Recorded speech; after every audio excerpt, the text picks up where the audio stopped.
I stand alone on the uneven cobblestones, the afternoon sun warming my back as Brad's rental car disappears around the corner of a whitewashed building. The laughter of his college friends trails behind like exhaust fumes, hanging in the air long after the tires stop squealing. My phone weighs heavy in my palm. My wedding ring catches the light, throwing golden reflections against the ancient stone wall beside me. A local woman passes, basket of bread tucked under her arm. Her eyes meet mine with that unmistakable look pity. She knows what I don't want to admit. I've been abandoned in a foreign country by my husband of 10 years. 30 minutes ago, we sat at a seaside restaurant overlooking the Atlantic. White tablecloths snapped in the breeze while Brad held court, on his 5th drink before the entrees arrived. His college roommates hung on every exaggerated story, their faces flushed with alcohol and admiration. Remember when Miller convinced that bouncer he was the governor's son? One friend slapped the table, rattling the silverware. The man actually apologized. Brad leaned back, basking in their approval. I watched his glass empty again, ice clinking against crystal, and reached across the table to touch his wrist. Maybe slow down? We have that coastal drive later, I said quietly, careful to keep my voice light. The cliffs along the route were treacherous enough without alcohol clouding his judgment. The table fell silent. Brad's smile hardened at the edges. This, he said, pulling his arm away, is why nobody wanted you on this trip. His friends shifted in their seats. One coughed into his napkin while another suddenly found the menu fascinating. I felt heat crawl up my neck. I'm just concerned about... Brad pushed back from the table, chair legs scraping against stone. Keys. He snapped his fingers at the friend to his right, who fished in his pocket and tossed them over. Brad caught them one-handed and dropped them in front of another friend. You drive. Palmer wants to see that lighthouse anyway. What about Claire? Someone asked, voice low. Brad looked at me, really looked at me, for the first time all afternoon. His blue eyes were cold, assessing. Something shuddered behind them, a decision made.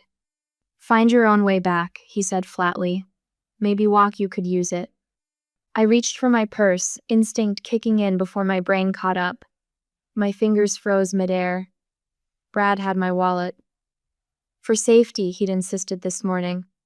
Small towns, pickpockets, women make easy targets.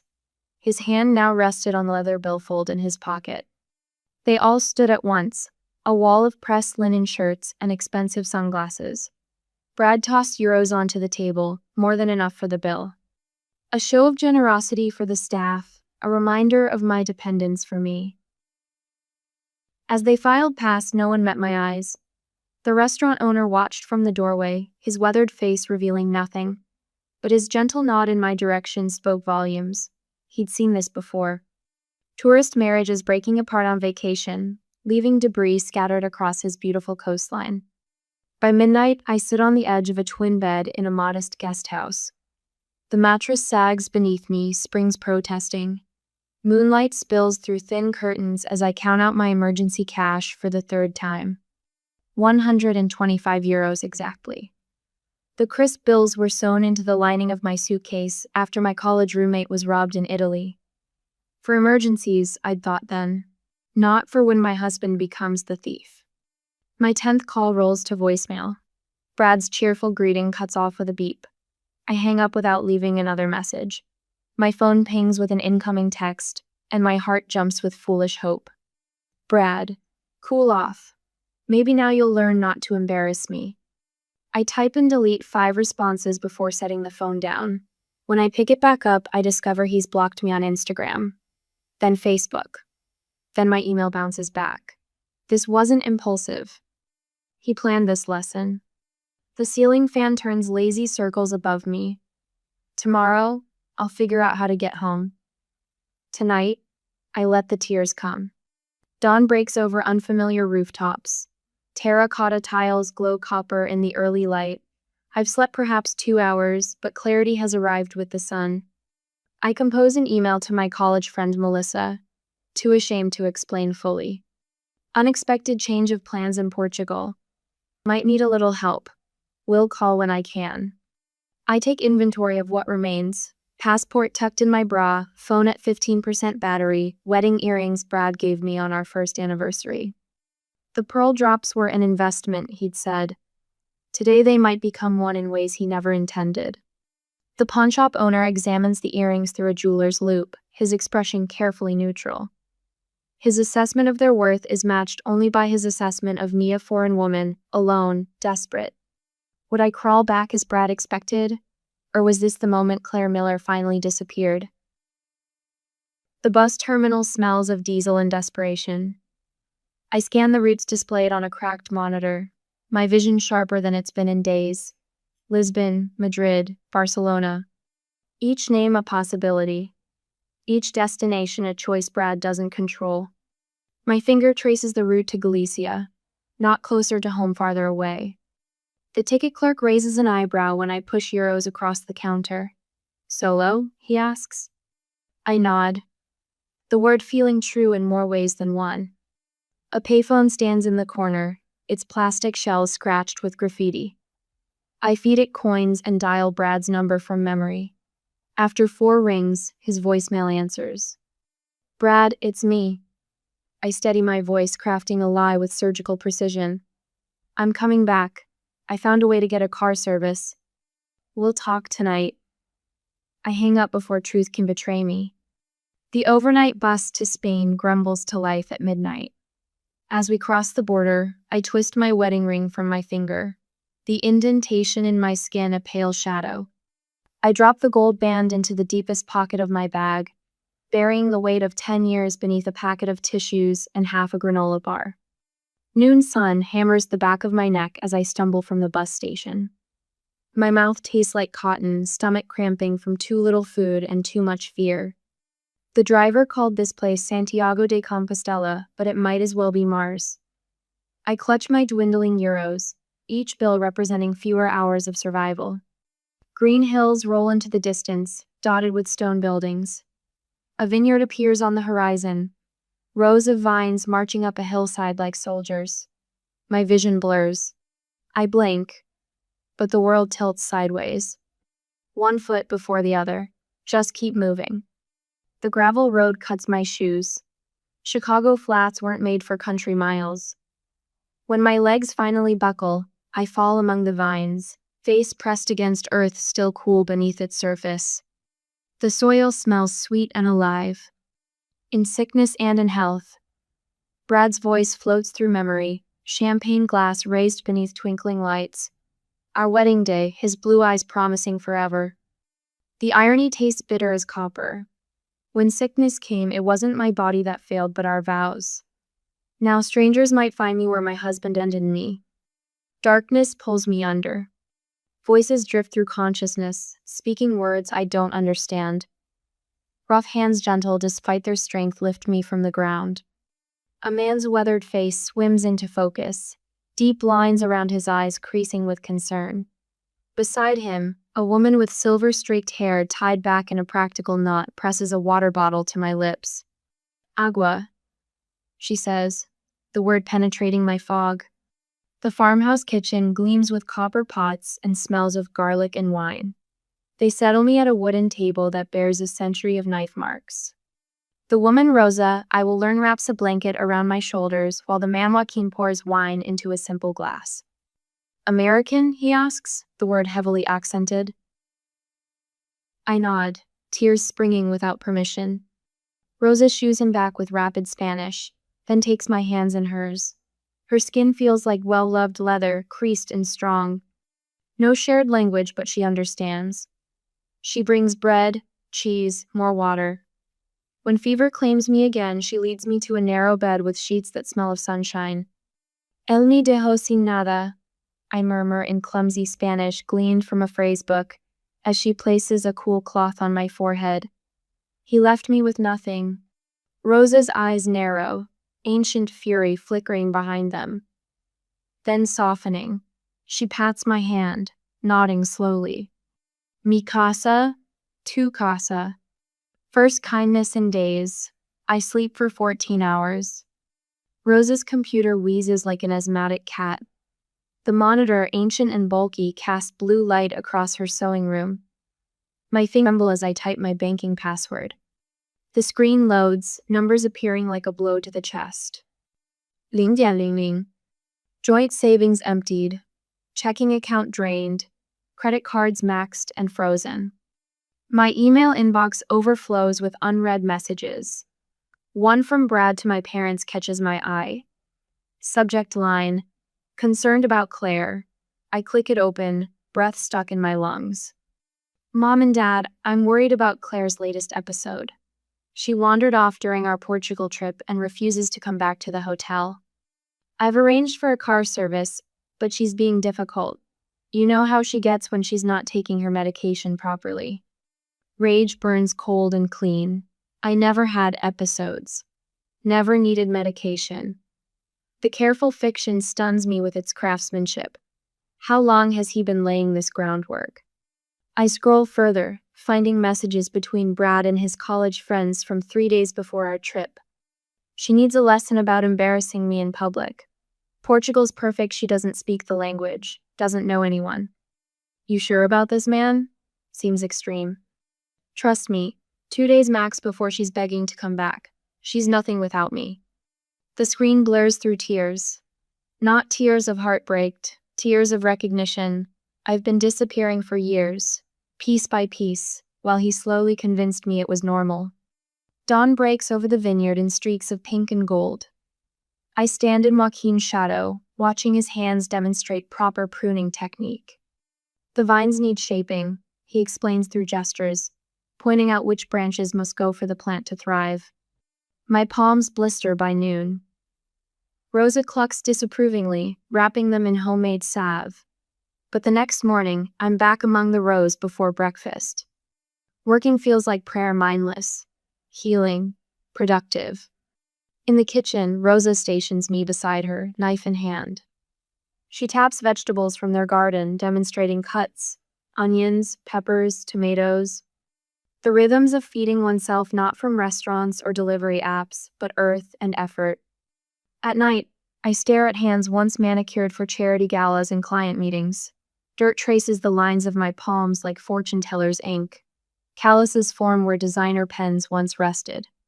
These hands look capable of building something, not just decorating what already exists. Would you recognize freedom if it looked like starting over? The mirror doesn't lie, but sometimes it surprises. 2 months in Spain has transformed me in ways no expensive Chicago salon ever could. My fingertips trace the unfamiliar planes of my face, a skin bronzed by the Spanish sun, freckles scattered across my nose and cheekbones like constellations. The designer clothes hang loose now, my body reshaped by physical labor rather than Pilates classes. My reflection blinks back at me. Who is this woman with calloused hands and sun-streaked hair? Without the careful makeup, without the clothes Brad selected, without the constant monitoring of my appearance through his eyes, I'm someone else entirely. Or perhaps, for the first time, actually myself. I pull a faded cotton shirt over my head and step out into the vineyard morning. The sun crests the eastern hills, painting everything gold. Joaquin is already among the vines, his weathered hands moving with practiced precision. When he sees me, he nods, a simple acknowledgement that needs no words. Last night, I slept without dreaming of Chicago. The realization hits me only now, standing in the cool morning air. 8 straight hours without seeing our lakeside apartment, without hearing Brad's voice, without feeling the familiar weight of that life pressing down on me. I breathe deeply, filling my lungs with the earthy scent of the vineyard. Ven aquí, Clara. Rosa waves from the stone outbuilding where wine has been made the same way for generations. My name sounds different in her, softer, warmer. Inside, wooden vats tower above us. The fermentation room smells of fruit and thyme. Rosa demonstrates the process again, her movements efficient from decades of practice. I watch her hands, these hands that have never known manicures but know exactly how to coax perfect wine from imperfect fruit. Ahora too, she says, stepping back. My turn. I plunge my arms into the crushed grapes, the juice cool against my skin. This isn't the sterile, controlled environment of modern winemaking. This is ancient, tactile, intimate. Rosa nods approval as I follow her methods. Today, I am learning to create something real. They want to know about the fermenting process. I've stepped forward without thinking. The small group of American tourists look surprised they didn't expect an English-speaking guide at this remote Spanish vineyard. But their relief is palpable as I translate Joaquin's explanation, adding details I've learned these past months. We use natural fermentation, I tell them, my voice steadier than I expect. No commercial yeasts. The process takes longer but preserves flavors unique to this hillside, this soil. The tourists nod, snapping photos. A man in a crisp white shirt peels away from the group when the others follow Joaquin to the next station. He introduces himself as Miguel, owner of a restaurant in the nearby coastal town. Your Spanish vineyards, they struggle to reach new markets, he says, handing me his card. But your wine? Very good, very, how you say, authentic. I would like 10 bottles for my restaurant. Before I can call Joaquin, the restaurant owner names a price low, barely covering costs. 2 months ago, I wouldn't have recognized this. Now I see it clearly. For such quality, the price is €15 per bottle, I counter, keeping my voice pleasant but firm. For 10 bottles, perhaps 14. His eyebrows rise, but his eyes show respect. We settle on €13.50, and he promises to return next week. When I hand the euros to Joaquin, explaining the arrangement, his surprise is evident. You made good price, he says in his limited English. Better than distributor. That night, I place the money in an empty olive jar, labeled with a strip of masking tape. Claire's future. The coins click against glass with a sound like possibility. The vineyard office resembles an archaeological dig. Decades of papers fill wooden cabinets, ledgers record transactions in faded ink, and an ancient computer sits dormant in the corner. May I? I ask Rosa, gesturing to the chaos. When she nods, I begin. Hours turn to days as I sort, organize, and modernize. The computer wheezes to life after I clean years of dust from its innards. I create simple spreadsheets tracking inventory, sales, costs. My phone, finally charged and functional, becomes a camera to photograph bottles against the vineyard backdrop. What is this? Joaquin asks when I show him the Instagram account I've created. Viñedo Segunda Oportunidad, Second Chance Vineyard. Marketing, I explain, showing him the likes already accumulating. People see, people buy. Within weeks, 3 more restaurants contact us directly. The dusty ledgers show the old distributor took almost 40%. Now that money stays here, with Rosa and Joaquin, with us. Mi hija se fue. Rosa says one evening as we shell peas at the kitchen table, my daughter left. Between my broken Spanish and translation apps, the story emerges. Rosa's daughter left for Canada years ago, abandoning the vineyard for city life. The pain in Rosa's eyes mirrors what I've seen in my own. I find myself telling her everything. About Brad's public humiliation, about the abandoned wife on Portuguese streets, about the emptied accounts and calculated cruelty. I decorated houses, I admit, the translation app struggling with my nuance. Beautiful spaces for other people, but I never built a home. Rosa reaches across the table, her fingers wrapping around mine.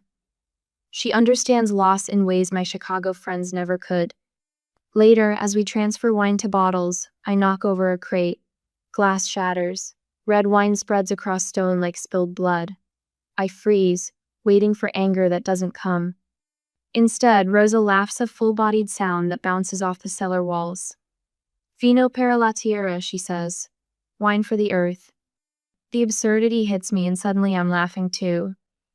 Real laughter that bubbles up from someplace long sealed shut. We stand in puddles of wasted wine, surrounded by broken glass, howling until tears stream down our faces. It's the first time I've genuinely laughed since Portugal. 4 months after my collapse among these vines, Joaquin arrives with a thin man carrying a leather briefcase. He introduces Alberto as abogado lawyer. They spread papers across the kitchen table. The documents are entirely in Spanish, legal terms I can't decipher. I concentrate, catching familiar words, but the meaning eludes me. No entiendo, I confess. I don't understand. Alberto speaks careful English. Señor Joaquin and Señora Rosa wish to make you partner, 25% of vineyard business. I stare at them, certain I've misunderstood. Why? Joaquin gestures around us. You fix office. Make new customers. Bring young ideas. But the vineyard belongs in your family, I protest. Rosa takes my hand, squeezing gently. Her eyes are kind but serious. Familia elige a cada uno. Her words are slow, making sure I understand. Family chooses each other. My throat tightens. I sign where Alberto indicates, my new signature looking strange against the formal Spanish text. That night, as crickets sing outside my window, my phone pings. A notification from an email account I haven't checked in weeks. The subject line freezes the blood in my veins. I know where you are. From Brad Miller. I read Brad's email a third time, my fingers tight around my coffee mug as Spanish sunlight warms the vineyard porch. The words swim before my eyes, glowing cold from the ancient computer screen. The private investigator was expensive but worth it. My stomach knots. 4 months of safety uttered by a single message. I'll be there Thursday. Time to bring you home where you belong. Thursday. 3 days from now. The trembling begins in my hands, coffee rippling in concentric circles. I set the mug down before it spills. My hard-won calm fractures as memories flood back his cold eyes in that Portuguese restaurant, the car disappearing around the whitewashed corner, the pawnshop owner's calculating gaze. Quien te amenaza? Joaquin appears beside me, his weathered face creased with concern. Who threatens you? I turn the screen toward him. Mi esposo, viene aquí. My husband, he's coming here. The lawyer's office smells of leather and old paper. Señor Vasquez slides documents across his desk papers in dual columns of Spanish and English. Divorce papers. The word alone would have terrified me 6 months ago. Now it feels like drawing a boundary line across my life, before and after Portugal. We document everything, he explains in careful English. The abandonment, the emptied accounts.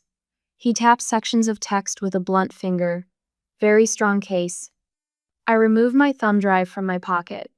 The evidence is here. Text messages planning the lesson. Emails to my parents claiming I was unstable. My voice doesn't waver now. In this, I slide the vineyard partnership agreement across his desk. Proof I've established a new life. Rosa waits outside, arms folded across her chest. When we return to the farmhouse, she leads me to her bedroom and opens the cedar wardrobe. Her fingers move decisively through the hanging clothes. No, she says, pushing aside a colorful dress I'd admired last week. No bonita. Fuerte. Not pretty. Strong.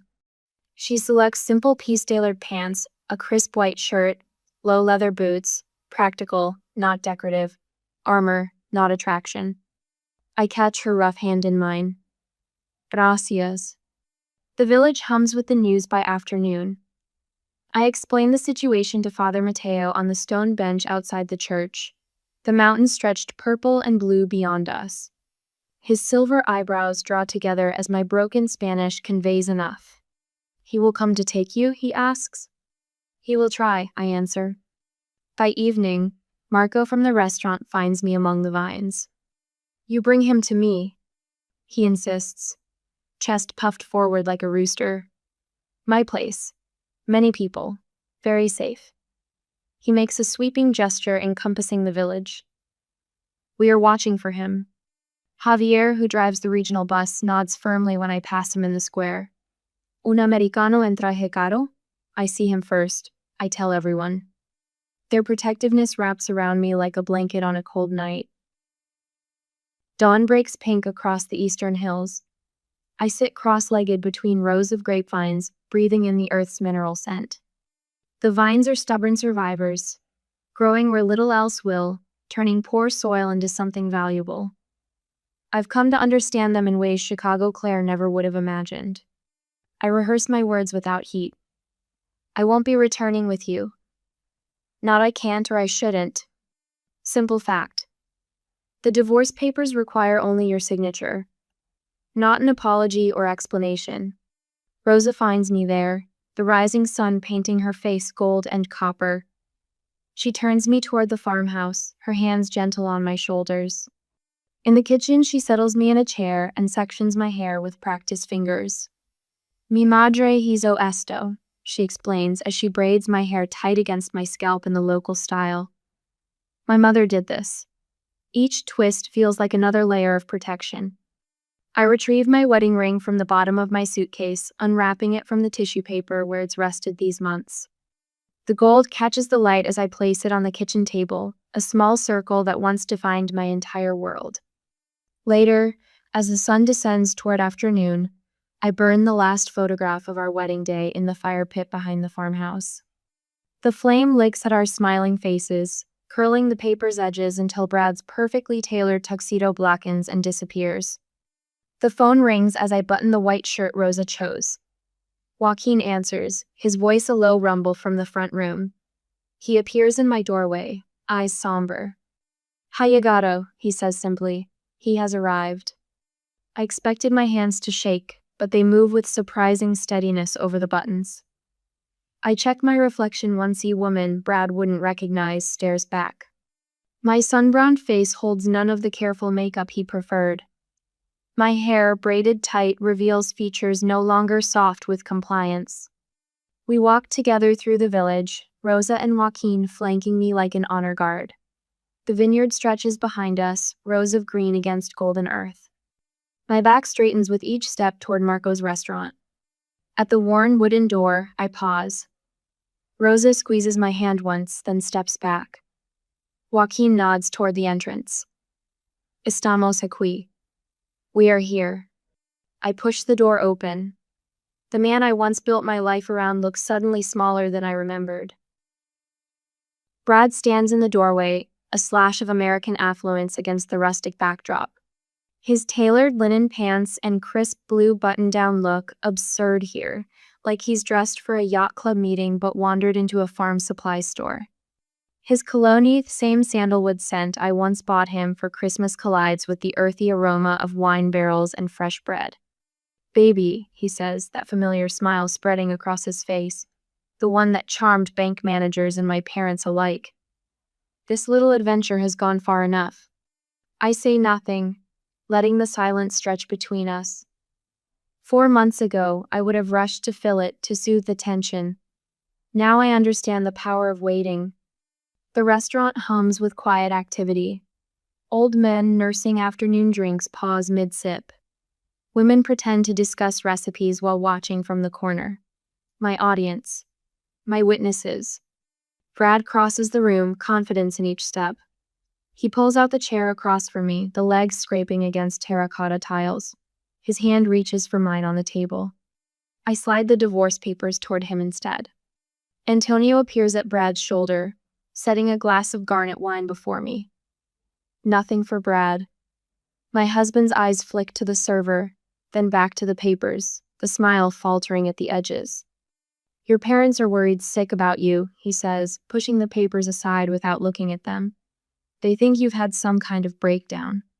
I take a measured sip of wine. The taste of blackberries and oak grounds me to this moment, to this place where I've found my footing. "I've had to put my career on hold searching for you." His voice drops, intimate, as if sharing a confidence. Clients asking questions. Partners wondering if I'm stable enough to handle their portfolios when I can't even keep track of my wife. When I still don't respond, his fingers drum once, twice on the wooden table. "You know this little vineyard won't survive a lawsuit," he says, voice hardening. "Operating without proper permits, hiring an undocumented American worker." He leans forward. "I have excellent attorneys, Claire." I remember how these threats once paralyzed me, how his displeasure felt like standing on a frozen lake hearing the first crack beneath my feet. "Remember Paris?" His voice softens again, reaching for nostalgia like another tool from his belt. Our anniversary at that little hotel with the view of Notre Dame? We can go back next month, start over. My silence has become a wall he cannot scale. I reach for my phone, unlock it with a finger swipe, and slide it across the table. The screen shows the group chat between Brad and his college friends from 2 days before our Portugal trip. Brad, thinking it's time to teach the wife a lesson she won't forget. Miller, the Portugal plan still on? Brad, absolutely. She's been impossible lately. Talking about her design career again. Time she remembers who makes the real money. His face drains of color as he scrolls, seeing the screenshots I've collected. Our joint bank accounts emptied 3 days after he left me. The email to my parents claiming I was having another episode. The pawn receipt for my wedding earrings that bought me 3 nights in a hostel before I found the bus to Spain. You left me with 125 euros. I say, my voice steady, thinking I'd crawl back. His head snaps up at the sound of my voice. I gesture toward the window where the vineyard stretches across the hillside, rows of vines catching the afternoon light. I'm not the woman you abandoned in Portugal. Brad's expression shifts, calculation replacing shock. What about our history? 10 years together, Claire. You're throwing away a decade over one bad day? The sun slants through the window, warming my shoulders. The same sun that watched me collapse among the vines, that witnessed my rebirth as I learned to prune and tend and harvest. That saw me build something from nothing while he believed I was broken. I survived because you left me, I say, not despite it. His mouth opens, then closes. For perhaps the first time in our relationship, Brad Miller has no words. Joaquin appears in the doorway, his weathered face impassive. He doesn't speak English, but his years of farming have taught him to read storms in the air. El camino a Madrid es largo, he says quietly.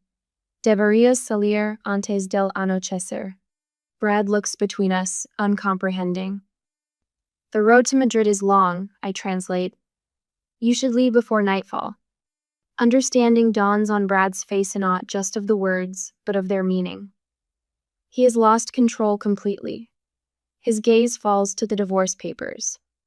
With quick, angry movements, he signs each flagged page without reading them. No argument, no negotiation. The fight has left him. I remove my wedding ring, the one I carried in my bag since Spain, a talisman of a different life, and place it on the table with a soft click against wood. We stand. Joaquin holds the door as Brad walks out ahead of me. Through the window, I watch him pause on the cobblestones, adjusting his expensive watch, straightening his shoulders like armor against what he can't understand. I step outside into the golden Spanish afternoon, Rosa joining us from where she waited across the street. Together, the 3 of us walk toward the vineyard, my chosen family flanking me on either side. Behind us, Brad stands alone on the uneven stones of a foreign village, watching us grow smaller with each step. Watching me disappear for the second time, but now on my terms. I adjust the final bottle of Albarino in the rustic wooden display, angling the label to catch afternoon light streaming through the barn's open doors. 6 months of hard work culminates in this Momentor Vineyard's first official tasting event. The converted barn buzzes with voices speaking Spanish, English, and the universal language of appreciation. Perfect, I whisper, stepping back to survey my handiwork. The space bridges my past and present. Chicago-trained eyes guided the transformation of this once empty storage barn into an elegant tasting room. But my hands, now calloused and strong, helped sand the reclaimed wood tables and hang the wrought iron light fixtures. Wine barrels serve as both functional displays and design elements. Wildflowers from the hillside fill hand-thrown pottery vases, their blues and yellows echoing the vineyard's new logo. Rosa appears beside me, her weathered hand squeezing mine. Claire, she calls out to the gathering crowd of local restaurant owners and curious tourists. Mi hija, my daughter. The Spanish words no longer need translation in my mind. She makes our old vines young again. My chest tightens with sudden emotion as Rosa leads me toward the main entrance where Joaquin unveils our new sign. Hand-carved wood announces Viñedo Segunda Oportunidad, with my name carved beneath theirs. Second Chance Vineyard, my second chance. That evening, after our successful launch, I sink into the chair at my cottage desk and open my laptop. An email from Mark Donovan, my former design mentor in Chicago, sits prominently in my inbox. Claire, I've been trying to track you down. Lopez Hospitality is developing eco-lodges across North America and needs a consultant with your sustainable design background. 6-month contract, remote work possible. Interested? I smile at the timing as my fingers hover over the keyboard. 6 months ago, this offer would have felt like rescue. Tonight, it feels like integration. I'd love to contribute, but I'm based in Spain now. I attach photos of the barn renovation and our in-progress plans for the stone cottage conversions. The pictures show whitewashed walls, exposed beams, and terraces overlooking rolling vineyard hills. My design background and current work blend perfectly for this project. Let's discuss how I can contribute remotely, with occasional travel as needed. The next morning, sunlight warms the community center's worn wooden floors as 12 local women arrange chairs in a semicircle. I organize handout simple business plans, marketing calendars, and budget templates I've translated into Spanish. Buenos dias. I begin, my accent still American, but my confidence growing. Today we discuss business fundamentals. The translator beside me repeats my words, but I continue with the phrases I've practiced for days. Your worth isn't determined by someone else's valuation. I say, watching understanding dawn across faces that have become familiar over months of market days and church services. I hand out business cards I designed last week. They display both addresses me cottage in Galicia and my parents' home in Chicago, a physical representation of my expanding life rather than the diminished one Brad predicted when he drove away. The doorbell chimes that afternoon as I prune vines on the south slope. Joaquin signs for a package and brings it to me American postage, my parents' handwriting.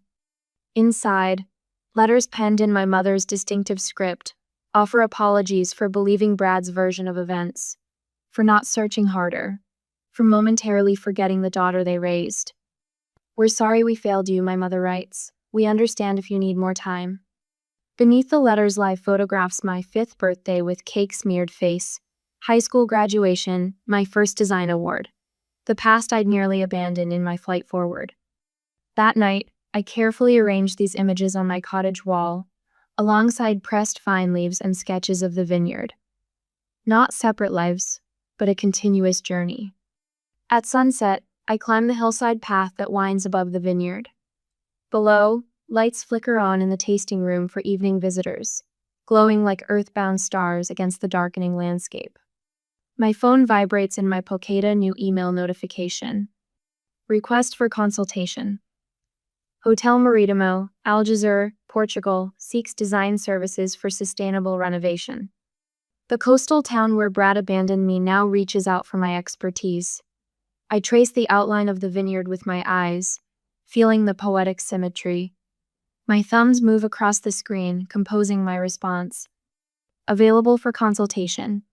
My rate is €150, hour plus travel expenses, portfolio and references attached. The breeze carries the scent of ripening grapes as I press send.